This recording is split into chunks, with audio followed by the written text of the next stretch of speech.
Hello, everybody. Welcome back. Welcome back.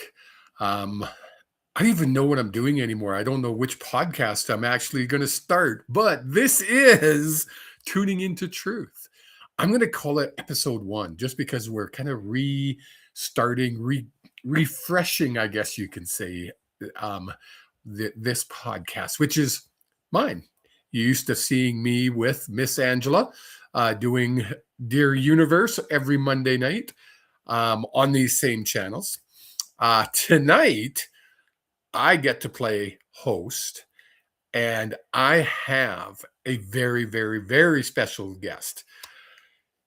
This guest is a certified grief coach, an intuitive healer, and the voice behind her own podcast, Awaken Your Soul's Journey. She has a remarkable gift for helping people navigate life's heaviest transition, turning profound loss into a pathway for deep healing, self-discovery, and transformation. You know her as Miss Angela Clement. I know her as my partner. Let's welcome her in. Love, Hello. Angela. How are you? Good. How are you? I am good. Welcome to my show. Yeah. This is Tuning into truth. Tuning into Truth. The whole idea behind tuning into truth is I love having conversations with fellow practitioners that and finding out of their journey, because my goal with these interviews is somebody listening going, oh, that kind of, I can relate to that. If you can do that, I can do that. I could walk my path. That's what I'm hoping. So, this is going to be totally different for people listening. This is going to be totally different than what you're used to if you're used to Dear Universe, or you ever listened to, um, what was it before Dear Universe? Mini readings. Wow, whatever we called it. Yeah. What did we call it? Healing hearts. Healing Hearts sessions, where we did Mhm. mini readings. This one's going to be different. I am going to be asking Angela a series of questions, and there's going to be a test at the end. And whether she passes or fails is up to her. No, there's not going to be a test. I don't ask a series of questions. It is strictly, I only say that if anybody watched her podcast, Awakening Through Grief, she asked me a series of questions, and some of them were really freaking hard. I'm going to tell you, it was like, whoa, where did you come up with those? They were good. It was a, if you have a chance, go back and listen. But in this podcast, what I like to do is I'm going to take Angela way back to the very beginning. She doesn't know how far back. We didn't discuss what we were going to talk about tonight at all, did we? No, we didn't have time. We didn't have time. We've been too busy. So I want to take you back to the beginning. The beginning. Let's start with, who is Angela? Where did you come from? Where did you grow up? What was your upbringing like? Let's see. So I grew up in a family. There was two of us, a brother and I. And my mom and dad, we started out living on a farm when I was first born, and then we moved to a small town called Shaunavon, Saskatchewan, which some people might remember. Haley Wickenheiser came from there. So I spent my elementary years there, and then we moved to Frontier, and I graduated in Frontier, Saskatchewan. And then I went off to university to become a teacher. And so I was over 30 years in education. I met Blaine just before I left to go to university at my graduation, and we became lifelong partners. And Blaine had a cattle ranch. He lived on a cattle ranch, and he had cow calf pairs. And so my life growing up, um, I guess I was already growing up, but my life with him was really learning so much about the land and animals, um, and it was a great place to raise 2 children. We were in a small community near Val-Marie, Saskatchewan, gateway to the Grasslands National Park, and so it was a beautiful place to raise kids, small community. I became the principal there, and then one day, Blaine wasn't feeling so well, um, and long story short, he was diagnosed with colon cancer, um, and then in October of 2021, he passed away. And my whole life changed that year completely from um, no longer being a wife to retiring from my position to moving from my community to just having absolutely no idea who I was, what I was doing, or what I should do next. So that's kind of my story up until recently. I'm going to take you back. I love that story. I just, we're so, for people who don't know, and because I kind of glazed over it, Angela and I are cohabitating partners. Cohabitating partners. There's a good word. She's my partner in life. And I love the story. It just, I know it so well because we talk about it on a regular basis. But I'm going to take you back. Growing up, I know how spirituality came into your life in a major way was after your late husband passed, and you were going through that process we call grief, and that's really how awakening through grief it kind of happened. But I'm going to Mhm. take you back before that. When was the first time that you knew or you felt something um, was like life was more than just living and dying? I actually have a very vivid memory of myself walking down the sidewalk near our house in Shaunavon. So I would have been about 9 years old. Yeah. And I remember feeling the leaves beneath my feet and smelling the air, the fall air, and just feeling really expansive in that moment and just really taking in like every sense in that moment. And it's interesting that as an adult, I remember that experience because it doesn't seem really profound when I talk about it, but it was profound. And I think, I started to wonder about things like sixth sense. Everybody talked about the sixth sense. That was a big thing back then. What is that?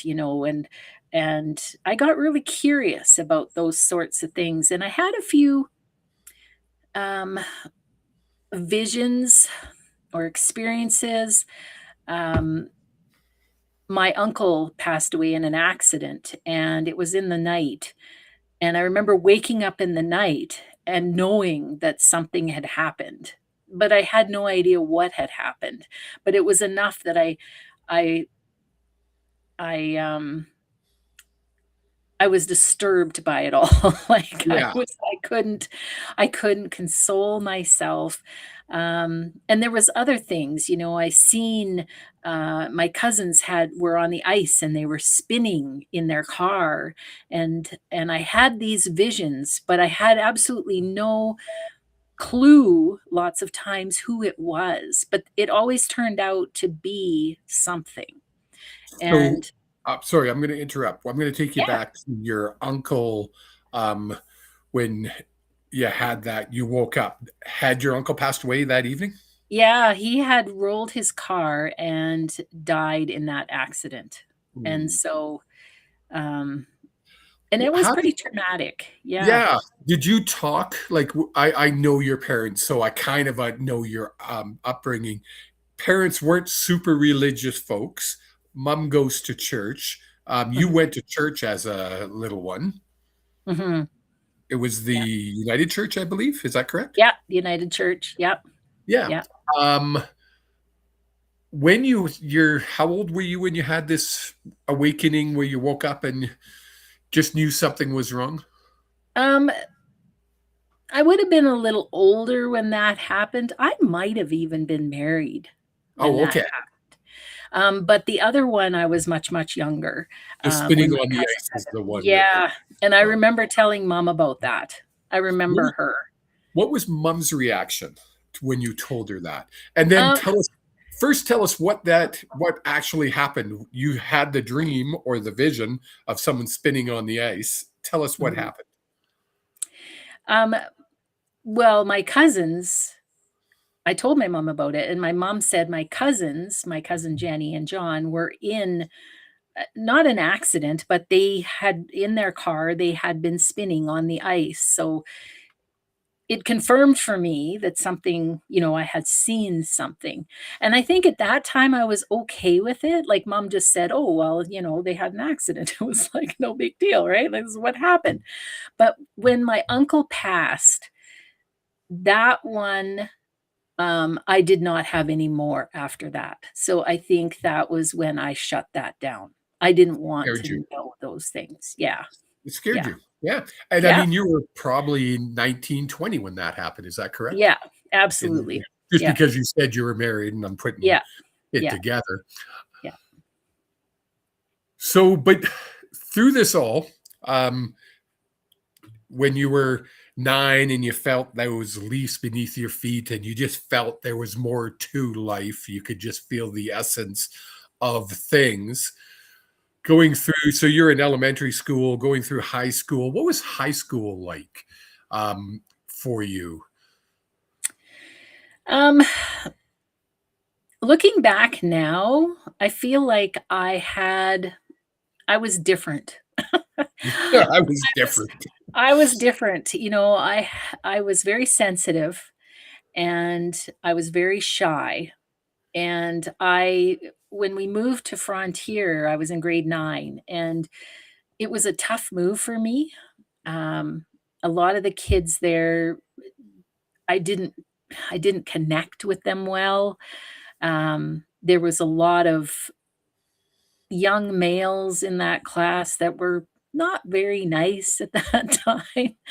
Um, a lot of bullying that went on in that school, and so, yeah, I don't it took me a while, like, until grade 12 to really get my feet under me after that move. It was a tough move for me. Through that time in high school, um,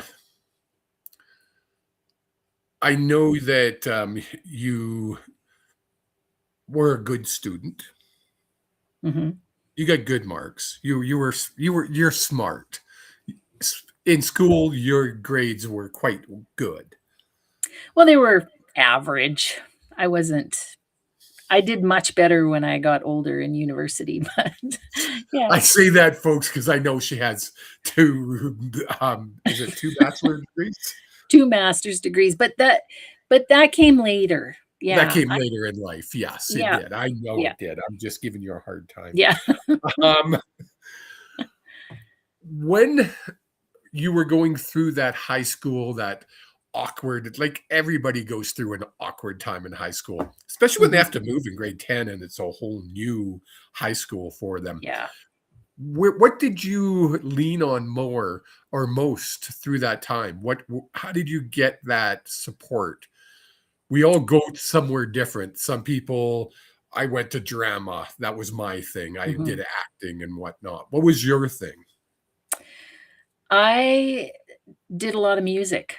I Yeah. was playing the piano, I was singing, I was in the band in Shaunavon. I had a music teacher that taught me flute and voice, and yeah, I just dove into the music. And I also would and I'm just kind of remembering this now, the Gideons always gave out a Bible when we were in, like, grade 5 or 6. Oh, really? Yeah, and I remember taking that little Bible and just flipping the page open to wherever, and I would read the words on the page and get guidance from it, And I Sounds think familiar. yeah, and I did it a lot. Like, I and now I think about, what I do with the angel cards, and it seems really similar. Well, it's almost identical, isn't it? Yeah, When yeah. you think of it, I mean, you're flipping open a book, the holy book, we'll call it for lack of a better word, and Mhm. you're getting intuition, guidance. You're Yep, pulling cards, you're getting in pretty much the same thing. yeah, And it was funny because I was trying to figure out where the guides were taking me with that, why I was pushing that topic. It was to bring yeah. that out of you. Um, we get through high school, we go to college. I'm just going to shorten this because we could talk for like 4 hours. Well, you in high school, you met Blaine, your future Yes. husband. Yeah, He, at the he end of took high you to school, grad, yeah. Mhm. right? He Yeah. was what, 1 year older than you? He was 2 years older than me. 2 years older than Yeah. you. Wow. Freaking robbing the cradle, I tell you, as 18-year-old dating a 16-year-old. Whew. It's in Saskatchewan, folks. It's okay. Uh, so Blaine takes you to prom. You fall in love. Well, You no, actually, I met him there. Oh, he didn't take you to prom. I thought he took No, you to prom. I never Oh, met that cheap him bastard. until. Well, I didn't meet him until, Oh, well, okay.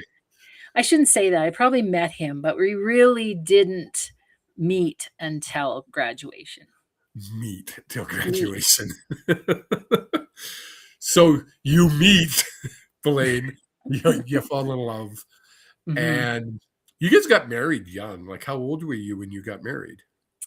Well, I I turned 19 on the 18th of July, and we got married on the 19th of July, so 19 years I old, and was you got 19. childhood sweethearts, literally. Yes, Then you got married, and then you went off and went to university. yes. Did Well, Blaine go this with was you? 1 year into university, so Okay. yeah.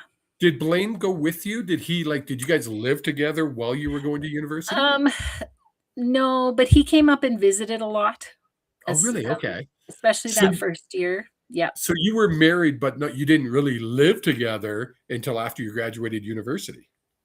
Well, he did come up when he could. Yeah, yeah, It of course. it was kinda hard because, Yeah. I'm in university. I mean, he did come up and work for a certain amount of time and stay there when he could, but really, they needed him back on the ranch, so He was a what. rancher. That's what they did, Yeah. Mhm. right? Yeah. Yeah, that's cool. What a cool story. And I really wanted to delve into it because I've heard the story, but I haven't actually delved into the particulars. Mhm. Um, you get your college education, university education, you become a teacher. Yep. And how long after that did you have kids?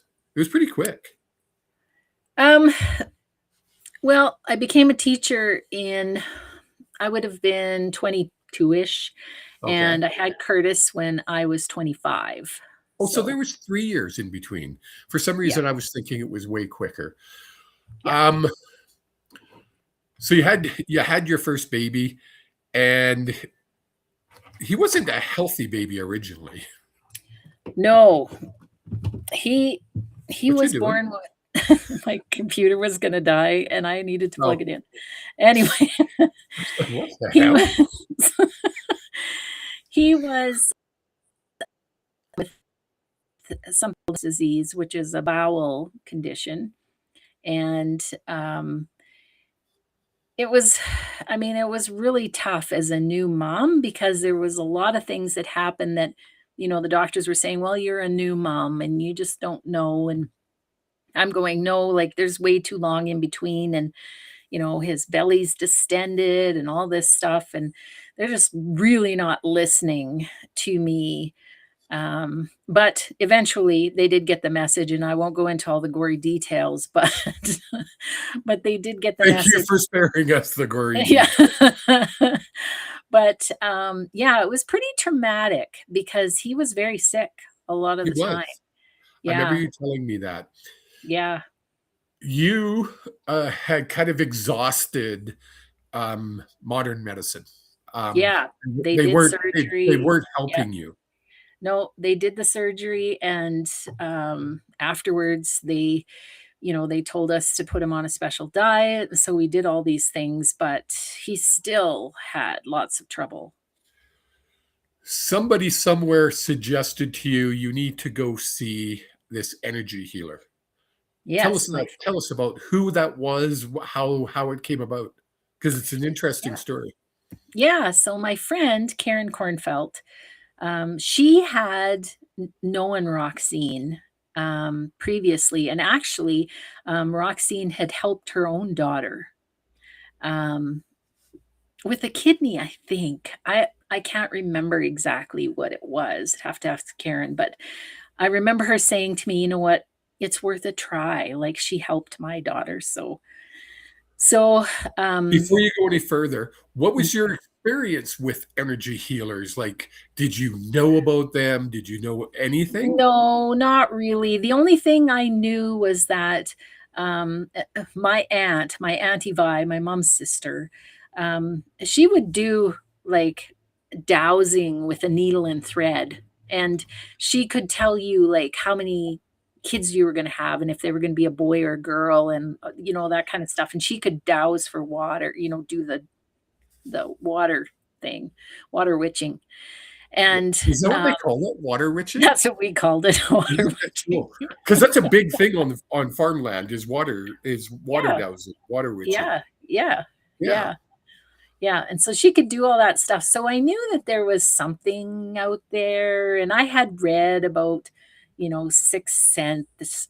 I keep talking about that, but that was that was a book I picked up in high school, and I was just so fascinated. That was probably the only book I read in its entirety because it was so fascinating. I won't tell my teachers that, but it yeah, that's all I knew. Like, I didn't know a lot about energy healing at that time. Interesting. So you decide nothing else is working. I Yeah, gotta try something. yeah. So, Blaine drives me 3.5 hours to Regina, and the whole while, he's not into this, and he thinks it's stupid, and he keeps saying, "I can't believe we're going to see a witch. I can't believe we're going to see a witch." He keeps saying it over and over, and we get to the door, and I mean, if you think about it, we live in a small rural town, and we're driving to the city, and that's the traumatic experience as In itself. yes, and finding her place was not easy, and we didn't have GPS back then, like, it was not we had a map. Anyway, we got there, and we get to the door, and she opens the door, and she says, "By the way, I'm not a witch." Now, she hadn't we didn't have cell phones No. back then. You weren't texting her. It wasn't Mm-mm. anything that she could have known the conversation you and Blaine had going there. Nope, nope. What was Blaine's reaction? Well, he said that he was trying to shut off his mind because he was scared that she was reading all his thoughts. So he was That's just sitting awesome. there trying not to think. Like, so for people who don't know, I'm a medium as well. That's the name, Kevin the Medium. So I connect with Blaine. He's here with us, and he's like, literally, don't think, don't think. And I'm thinking, don't think, don't. That's awesome. So you take your, how old is Curtis at this point now? He's 4. Okay, so you take your 4-year-old son to a witch, Yep. as Blaine would call her, and what happens? So she takes him and puts him on her table, and she does some, like, motions over him, and then she sits at the end of the table, and she puts her hands on his feet, and she just kind of sits with his feet and moves her hands in different positions around his feet. And she's not doing like a reflexology where she's pushing into, she's just holding his feet. And I can see him wiggling and squirming and wiggling and squirming. But it's not like he's uncomfortable. He's he's not trying to get off the table, or he's not complaining about it. He's just squirming. But anyways, she talks to us as she's doing it, and she's explaining what a metaphysical healer does, and she's explaining how energy works, and giving us, the lowdown on all the things that we don't know. So we walk away from there. Um, I'm hopeful because I don't know what else is gonna help him, and so I'm just hoping and praying that this is gonna work. And Blaine is like, I don't think he believed that any of that was gonna help, but What a waste of time that was. Sorry, he's making me ask this. Do you remember how much it costs to take him there? She wasn't real expensive. No. No, she didn't charge a lot, like, I think $30 or something, like, it wasn't a It's funny lot. because he's like, he's putting 30 into my head, and I'm Yeah, like, seriously? That, yeah, she didn't charge a lot. and Blaine's saying, what a waste of $30. The miser. Yeah. So you go home. What happens now? So what she did was she would phone Curtis in between appointments. So I don't know what I know she said we needed to have at least 3 appointments because that was what she she just I don't know, 3, the number Yeah. 3. She needed 3 appointments. And so, she would phone in between appointments, and she would talk to him and just kind of refresh energy. Um, Maybe she did some clearing, I don't So know. you would actually hold the house phone up to your Yes, 4-year-old son's yes, ear. yes, yeah, Wow. yeah, and she would talk to him or whatever. Yeah, it's so bizarre now when I think about that because it just seems like, a lifetime ago, and I don't remember all of the details except, yeah, I remember the phone calls. So you go for 3 sessions. Yeah. What's the ultimate outcome? Well, it was kind of I mean, before I say what actually happened, I mean, I'm sure people can guess, but the she did tarot cards as well, and I remember going up there. I don't know if it was the 2nd time or the 3rd time we went to see her, she pulled tarot cards, and she gave us a reading, and I think she did it to help us understand or maybe get a sense of the fact that this was real. Yeah. Um, and so she told us things that she could never have known. Like, we had lost a credit card, and we didn't know where it was. And she told us that, "You've lost a credit card, and it's in a box somewhere, or it's in" like, she told us. She also told me that I had, a Native American artifact in my bedroom from a colleague that I worked with at work, and it was, a dream catcher that one of the other teachers had given me. Like, it was things like that that she told us that were so specific and so detailed, and so we went away from there with a lot more faith in what was happening, and Curtis just got better. Just Just just got got better. better. Yeah. Did you ever go back to the Western medicine doctor and say, "Can you explain this?" No, you know what? We loved our pediatrician so much. And he was a sweet doctor. He was my pediatrician, if you can imagine. Um, and he always bragged me up because I made these cool, jam recipes to put on toast that had a lot of fiber and whatever, blah, blah, blah, and he always thought I was a wonderful mom. So you didn't I want to piss him off. I didn't go back and say, yeah. But is it fair to say that's when spirituality became a thing for you? Yeah, yeah, and I did spend, after all of that, she had come to Val Marie and did weekend workshops and worked with some members in our family, in Blaine's family, and did some remarkable things. Um, and then I went and worked with her for one day session. Oh, okay. I didn't know Yeah. this.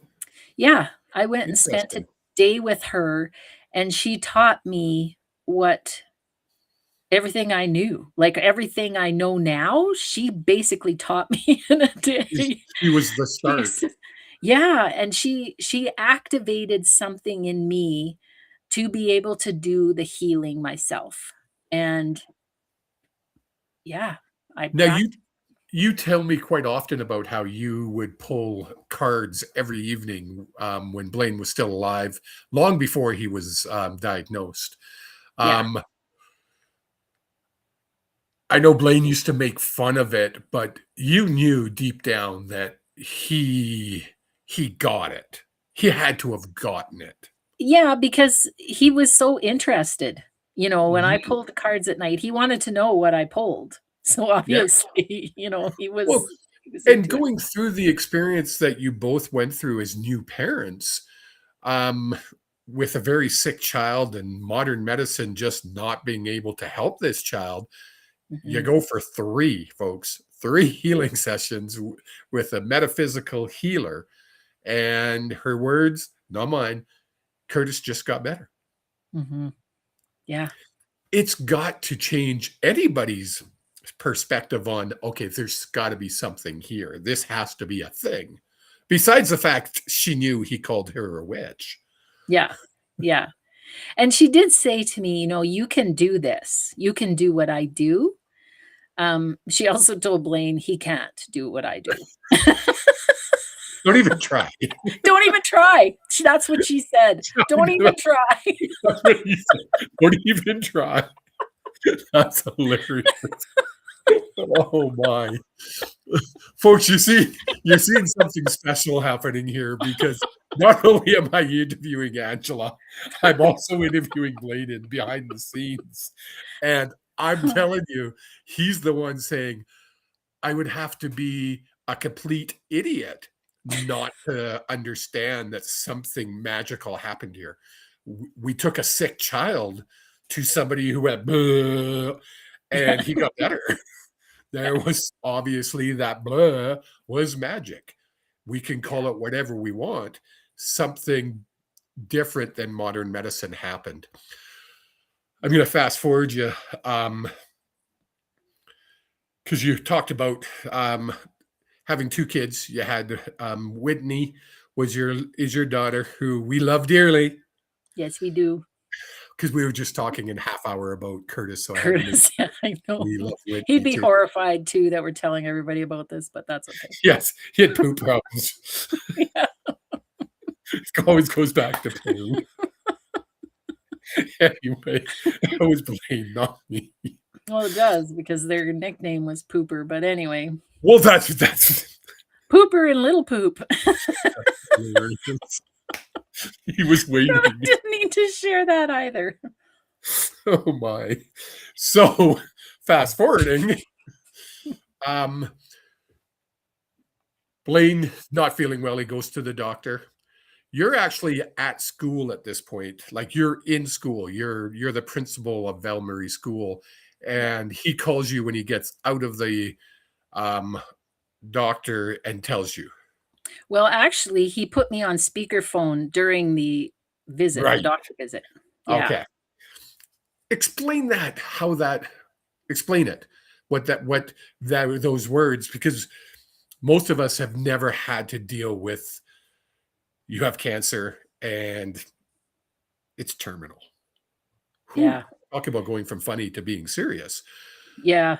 No, and I mean, at the time, I remember exactly where I was standing. I remember, the paper I was writing on, like, I remember everything vividly and listening to that doctor and thinking to myself, "This can't possibly be what she's talking about." Like, he has a hernia or he has They mixed up something the so file.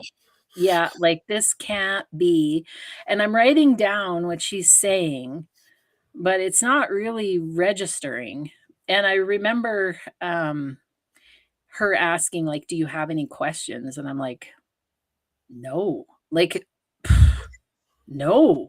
I've got nothing." Like, "What the hell?" So,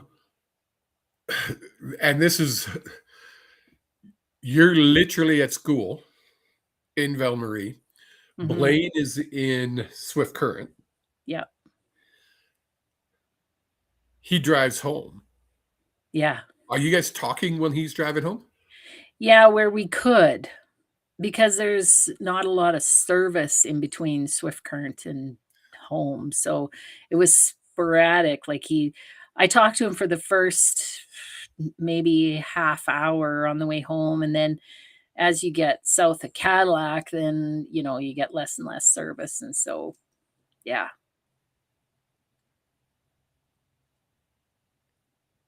So we go through this 10 months of not a fun time, obviously, but Oh, you decided you were going to, because this metaphysical healer helped your son, you were going to learn energy healing at that point. yeah, and I mean, before that, I had just dabbled in it a little bit, practiced on friends, family, read some books, but not really got serious about it, but, yeah, when he got sick, it was like, "Okay, now it's go time. We need to learn how to do this," and I did enlist 2 energy healers to work with him as well. Right. Yeah. He was quite receptive to that. Oh, yes. Yeah. Now he doesn't think he's going to see a witch anymore. His words, not mine. um, a lot of people will say, well, it didn't freaking help. Mhm. He tells me different. Um, not everything is as black and white as we see it. He's asking you because you're going to be able to explain this better. How did energy healing help Blaine through those 10 months? Well, I think there was a spiritual transformation that was taking place during that time, and they were helping him with that. And also, they were helping him with the pain. And I Yes. remember Roxine talking to me about that. I remember her she said she had a cancer patient that came to see her, and she said, "I know I can't help him. I know that this isn't going to cure him or heal him, but it helps his pain." I remember her telling me that. So weird. Why would Yeah. I remember that? But that's what I remembered when Blaine was getting this help too, is that this was making a difference in the pain level to the point of which he didn't take anything more than a Tylenol or an Advil until the last 2 days. That alone, and that's where he wanted you to really expand on, was because a lot of people will go, well, your freaking energy healing didn't freaking work for that, did it? Well, yeah, it did. It did it. It did it what it was supposed to do. Um, Unfortunately, you lose Blaine. That was in 21. 2021. And your life changed, to say the least. You went from being a teacher, loving wife of 30 plus years, Mhm. to living in a different city in Maple Creek because you guys moved in that 10 months so you'd be closer to the hospital. Yep. Explain now, um, your journey from there. Like, how did you transition from being the, I'm going to use the word victim, and it's probably the wrong word, wrong verbiage, to who you are now? Yeah, well, I mean, there was a little piece of me that was hoping that I wasn't going to feel so awful forever. But I also knew that it felt terrible. And I really didn't know how anyone could change how I felt because as long as he was gone, I was going to be missing him. Well, of And course. to me, I couldn't see a way out of that. Like, how could you feel better? You're gonna miss him forever because he's gone and you're gonna feel awful. It's gonna be bad. And but there was a little piece of me that thought, no, that can't be right. You can't live the rest of your life that way. You just that's not right. Like if that's the case, then I may as well check out now because I don't want to do that. But you literally had people saying, "Oh, you just learn to live with it. You're never going to feel better. You just learn to live with it." Yeah. Yeah, you learn to carry it. Um, it gets easier. You never stop grieving. Oh, yeah, I heard it all. And from people who were, 21 years, 21 years without their spouse and they're saying I feel the same way as I did the day he died. Like, holy, that's a long time to be devastated. So you, being you, decided, and when I say that, you being you, the teacher in you thought, no, there's got to be something better than Mhm. feeling like this for the rest of my life. Yeah. Well, I was hoping. If there is, I was gonna find it. So what did you where did you reach out to? What was your path to where you are now, I guess? Well, I really started, like, even when he was sick, I started doing a lot of getting online and doing some spiritual exploration, I'll say, and trying to figure out, if there's a way through spiritually, like, would my faith help? Would God help? Would the angels help? Would somebody help? And I my connection to spirit was so much stronger in that time. I remember just waking up one morning and hearing clear as a bell, read the New Earth and a conversation with Rita. Those two things, like clear as a bell, I could hear it. And it was like, okay, I got the book, The New Earth, and I read it. And I read it while Blaine was sick. I read a lot of it. And a lot of it was really hard to hear and understand until after he passed. And then it started to make more sense. But that is a book that really transformed the way I think about life and life here on earth. Right. Yeah. So Blaine passes away. Everything you knew is stripped away from you. You've Mhm. read a book. You've kind of got a new realization on life, but you're still feeling like shit. To Oh, be blunt. yeah. Yeah. And I went to a lot of summits and I listened to a lot of people and I signed up for whatever free energy healing I could get myself into and I tried all kinds of things and I remember I was out at mom and dad's at Christmas time and I just felt awful. And I just knew that it wasn't getting better. In fact, it was probably getting worse. And now this is the first Christmas. He This is the passes away first in Christmas. October, Yeah. and this is now December of 2021. Yeah, I had gone for Christmas with Blaine's family, and then I went out to my mom and dad's afterwards. Right. Yeah, and it was while I was there that I was scrolling through Facebook, again, looking for something.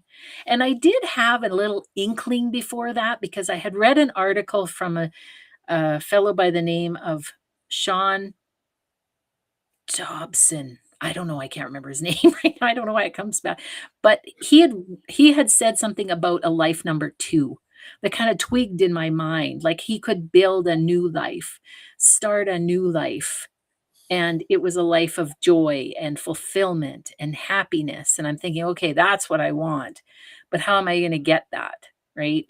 And so, it was a Facebook page, and there was a quote, and it said, "Some say you will grieve for a lifetime. I choose otherwise. I choose the road from hurt to hope to healing every day." I have heard this quote so many times. That Yes. is the quote that changed your life. Is that fair to say? Yes, because that I read that and I knew that was the person that I was gonna have to see to talk about this, because if there was actually gonna be hope and this was about my choice, this was about me choosing the path to healing, then I needed to know, how do we do this then? So you get a hold of this person. Who's this person? Julie Clough. Julie Clough. That's really where everything turned for you. Is that fair to say? Yeah, and alongside of that, interestingly enough, because I had been watching all these summits and I had been, interacting with all these spiritual people, I met somebody by the name of Adrienne Blackwell. She's a celebrity healer, um, psychic, and she was doing a class on energy healing. Perfect. All different modalities, introducing you to a whole bunch of different things, teaching you Reiki. And then the last part of it was like a marketing piece. And I thought, cool, I'll take that too. Give me it all. Yeah. That's awesome. Um,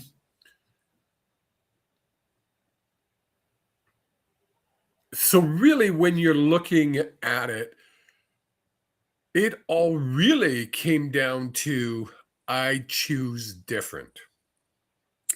Yeah. Like I chose the path from hurt to hope to healing. Like I wanted to go from hurting to having hope and being able to heal. Now, 5 years later, you've helped thousands. And I know you don't like those numbers. I could probably say tens of thousands. Um, because not only do you help the person who's grieving, but you also help everybody that's around them. Because everybody around you, and I talked to many of them, say, man, it was so cool to see the transition that Angela went through after Blaine had passed, and how she was able to just take it and walk through that process and come out on the other side, not a different person, but a new person. Yeah. Yeah. I think, when you strip away all of these identities that you thought you were, um, suddenly you realize that there's something underneath of there that you didn't even realize was there. And I think that's what happened was I just started to realize that there was more to life. There was more purpose there. There was more for me to do. And I suddenly had a direction. At some point in that process of going through your grief, you decided, I need to write a book. Like, I don't have enough going on in my life. I am going to take on writing a book. When did that really hit for you? Like, when in that process? Blaine passes away October of 2021. You started writing the book when? Um, oh boy. I want to say I started writing that book in 23. I think. Yeah. That would make sense. That would make Yeah. sense. And Those 23. dates. Yeah. Because in 22, I became a grief coach and I started doing um, in 22, I started doing the grief coaching and I started the support group. And then, yeah.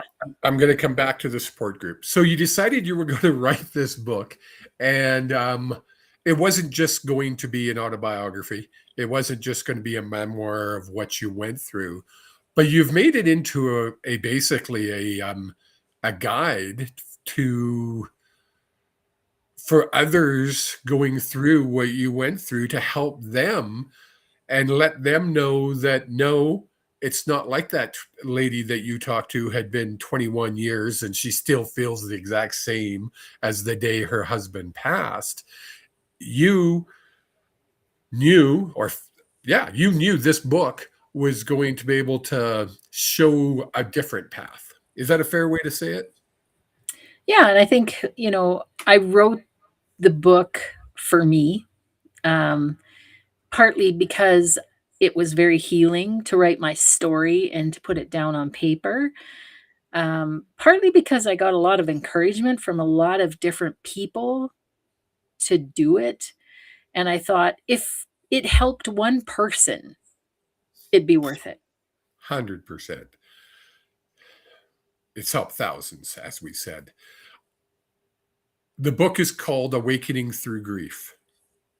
People can find it on Amazon. I know it's also on Audible, and you actually narrated the whole thing. If people want to look it up, Awakening Through Grief from Angela Clement, author extraordinaire. Also shortlisted best new book. Is it best new book? Best First book. first book. Yes. Shortlisted for the best first book for the Saskatchewan Book Awards, which is a massive honor. Hundreds of books apply, and 5 are chosen to be shortlisted. She was one of the shortlisted, which is just amazing for self-published book. The only self-published book, I might add, of the 5. Not that I'm bragging. Um, but in that time also, you brought it up, you started your support group. Tell people about your support group and how they can reach out to you with this support group. Yeah, the support group is really just an opportunity for people to get together, and it's not necessarily a grief group, although that's kind of how people arrive, is that they've had a loss. But basically, they're going through that spiritual awakening, that awakening through grief. And they join the group and we talk about grief, we talk about the process of grief, but we also talk about the afterlife, we talk about mediumship, we talk about all kinds of things, spiritual, everything. And it depends, who arrives. And I always say that there's no accident who arrives in that group and what they're there for. And it's not just a grief group for people who lost their husbands or lost their No. wives. It's a grief group if you have lost your parents, if you have lost a child, if you have lost a dog or a pet. Mhm. Grief Yes. comes in many, many different forms. It's not just death as we know it that can cause grief either. So this group has blossomed into something different than you first anticipated. Is that fair to say? Yeah, it's become a family, and the people that are there, a, a core group of them have been there since the beginning, since 2021, and they're not needing grief support anymore. It's more about, the family atmosphere, and we connect with each other in a different way, and we're able to support those that are coming in that are new to the group. And there's so much wisdom there. There's people who have transformed and become mediums themselves or become authors themselves. It's amazing what the people in this group have been able to achieve, since their loss. Well, I think it's very cool to watch because is What there is that? something on your camera? I don't know. I'm kinda scared. Yep, Did you? there. Okay. Whew. I'm like, it's got to be a freaking moth or something Yeah. because I was doo-doo-doo-doo-doo-doo.